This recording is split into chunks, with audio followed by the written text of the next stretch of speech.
Ang ating pagsakay sa bisikleta ay maihahalin tulad natin sa ating pagtakbo sa ating Kristiyanong takbuhin.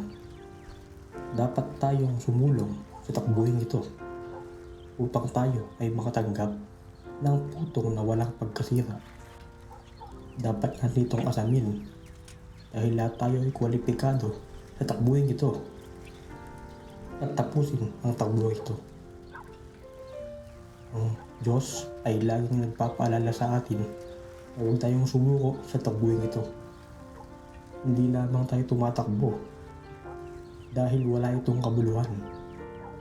Ang ating pagtakbo ay mayroong saysay. Kapag nadarama natin, walang kabuluhan ang ating pagpapagal.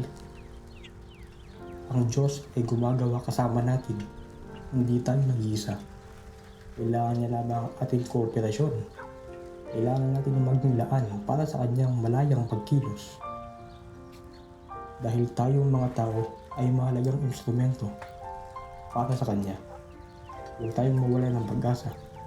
Manatili tayong makikipagbaka sa mabuting pakikipagbaka at ingatan ang ating pananampalataya.